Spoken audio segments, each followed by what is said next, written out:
Chào mừng mọi người đã quay trở lại với channel Lô Béo Studio. Mình là Lô Dung đây. Hôm nay mình sẽ làm gì nhỉ? Làm gì đây ta? Hôm nay chúng mình sẽ cùng nhau tô hoa đi. Đây là các bức tranh mà mình đã chuẩn bị sẵn trên giấy Nabi Aquafast. Các bé hoa này thì đang được góp mặt trong bộ line art hoa của chị Quỳnh. Sắp tới sẽ được lên sàn tại Lỗ Store. Mọi người cùng đón chờ nhá. Và giờ thì các bạn hãy cùng mình khám phá 9 kỹ thuật vẽ màu nước cơ bản nha. Let's go! Hôm nay mình sẽ sử dụng màu Mizalo, màu Allwin, miếng bọt biển, cọ sơn quỷ đi, cọ Kiss Smiling và lọ keo chặn màu này. Ý, sao lại có túi mới với lọ cồn thế kia? Những kỹ thuật sau đây sẽ cực kỳ đơn giản và dễ áp dụng, nên các bạn hãy yên tâm lấy giấy bút ra thực hành cùng mình luôn nha. Đầu tiên mình sẽ sử dụng màu Mizalo và chúng mình đã chiết ra một hộp nhỏ để sử dụng tiện hơn. Mình sẽ kết hợp dùng với cọ sơn quỷ nữa. Kỹ thuật đầu tiên là kỹ thuật wet on wet, tức là màu ướt trên giấy ướt. Trước hết chúng ta phủ một lớp nước mỏng lên mặt giấy, rồi nhỏ màu nước đã pha lên lớp giấy ướt sao cho màu loang ra.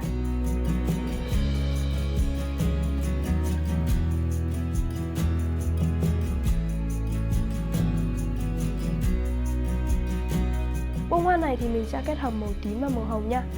Các bạn chú ý là thao tác phải thật nhanh, vì lớp nước mỏng lên giấy sẽ rất nhanh khô. Nếu lấy nhiều nước quá thì giấy sẽ cong và loang, cũng không được đẹp lắm.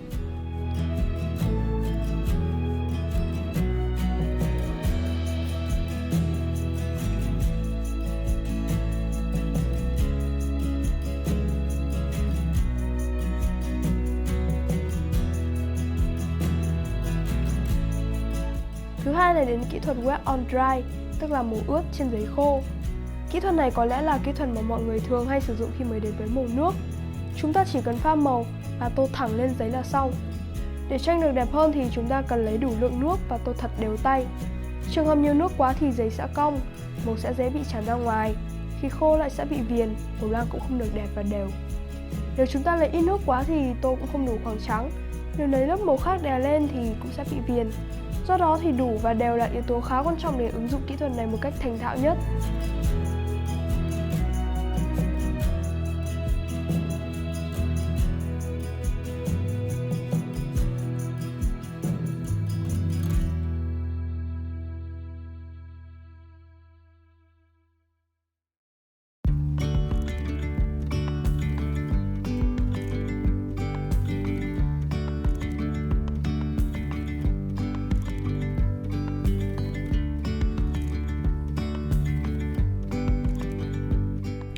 Kỹ thuật thứ ba là flat wash.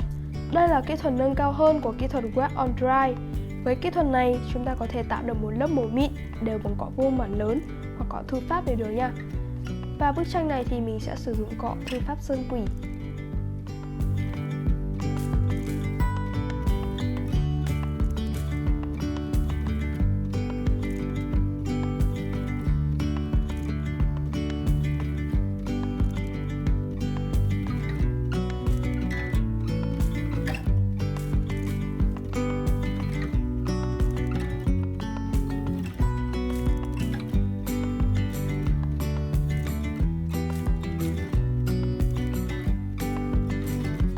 Vậy là đã xong hai bức tranh bằng màu Mizalo rồi. Các kỹ thuật sau mình sẽ đổi gió bằng màu Allwin và cọ Kiss Smiling nha mọi người. Đã nhắc đến flat wash thì không thể không nhắc đến kỹ thuật thứ tư, graded wash. Khi sử dụng kỹ thuật này, màu sẽ nhạt hoặc đậm dần theo từng nét cọ. Trước tiên, mình sẽ tô một nét màu đậm trước, rồi cũng phải thật nhanh tay hòa màu còn sót trên cọ với nước để tô tiếp nét thứ hai, rồi tương tự là thứ ba, thứ tư, thứ năm, thứ sáu, thứ bảy, chủ nhật. Các bước nghe thì có vẻ khá lâu và mất thời gian, nhưng nếu các bạn đã quen tay thì sẽ rất nhanh và dễ dàng.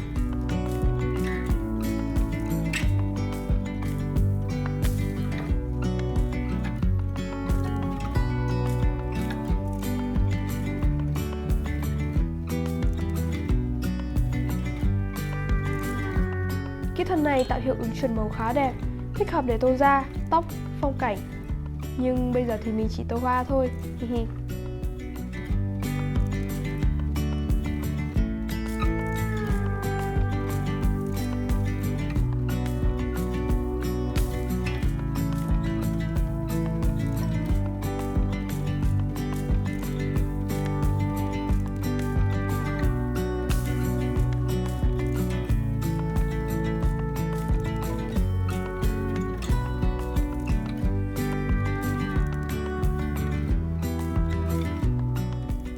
Kỹ thuật thứ 5 mà mình muốn chia sẻ với mọi người là kỹ thuật nhấc màu. Và giờ sẽ là đất diễn của em bọt biển này đây. Giờ mình mềm thích thích mọi người ạ. Trước tiên mình sẽ chấm màu vào tranh, rồi dùng bé bọt biển siêu mềm sở siêu thích chấm là được.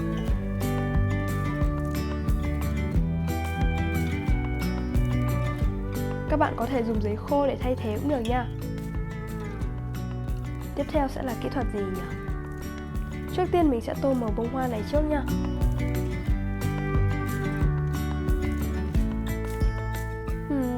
Nhìn có vẻ hơi nhạt không nhỉ? Hay là ta sẽ thêm chút muối để bức tranh này mặn mà hơn đi. Trước kia chúng ta có dưa muối, thịt muối. Bây giờ Lỗi Béo Studio có chanh muối mọi người ạ. Ai chanh muối đây? Ai chanh muối thơm ngon bổ dưỡng đây? Các bạn lưu ý là nên rắc muối vào trong chanh khi lớp màu còn ướt nha. Muối có thể tạo hiệu ứng như những bông tuyết nhỏ xíu xiu trông cũng khá là đáng yêu. 10 years later. Ta đợi màu khô rồi dùng máy sấy thổi bay muối đi là đã hoàn thành bức tranh rồi. Thứ 7 là kỹ thuật nghe khá là rượu bia, đó chính là kỹ thuật sử dụng cồn để tạo hiệu ứng. Mình sẽ đổ một chút ra đây nha. Trước tiên, ta dùng kỹ thuật wet on dry tô một lớp màu nhẹ.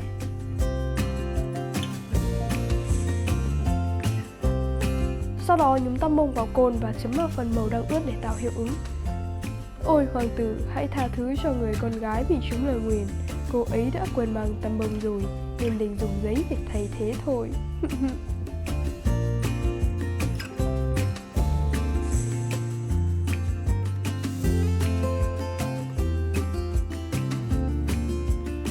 Sau các kỹ thuật nghe có vẻ khá là ăn uống thì chúng ta sẽ đến với kỹ thuật số 8, keo chặn màu. Keo chặn màu là loại dùng để che phủ bề mặt giấy khi các bạn muốn tô một lớp nền đều, đẹp mà không cần phải tránh các mảng trắng. Trước tiên ta bôi keo chặn màu lên bề mặt giấy bằng bút hoặc cọ. Đợi lớp keo khô rồi ta tô màu tranh. Mình sẽ áp dụng đồng thời wet on wet và wet on dry để tô tiếp tranh nha.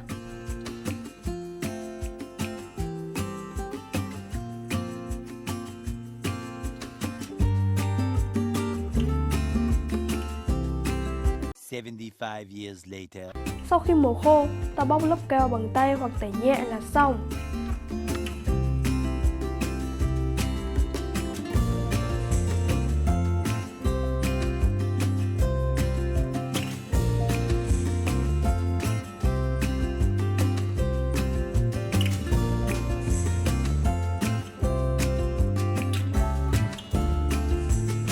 Kỹ thuật cuối cùng là kỹ thuật rải màu. Kỹ thuật này thì thường dùng sau khi hoàn thiện một bức tranh hoàn chỉnh. Ta dùng cọ nhúng vào màu trắng, sau đó lấy một cây cọ khác gõ lên phần thân cọ để màu bắn ra. Các bạn nhìn mấy hạt màu này có vẻ hơi mập mập ta. Ta có thể dùng kỹ thuật này để vẽ tranh galaxy, tranh phong cảnh tạo hiệu ứng sẽ rất đẹp. Trên đây là 9 kỹ thuật cơ bản khi vẽ màu nước. Chúng ta có thể ứng dụng được với tất cả mọi loại giấy và cọ cũng như kết hợp linh hoạt các kỹ thuật với nhau để tạo ra một bức tranh hoàn chỉnh và sinh động hơn. Hy vọng là video này có thể giúp ích cho các bạn, đặc biệt là các bạn mới làm quen với màu nước. Nếu có đóng góp thêm gì thì các bạn hãy comment bên dưới để giúp cho chúng mình hoàn thiện video hơn nha. Đừng quên like, share, subscribe channel để tiếp thêm động lực cho team chúng mình nhé. Mình là Lỗ Dung, xin chào và hẹn gặp lại các bạn trong những video sau. Bye bye!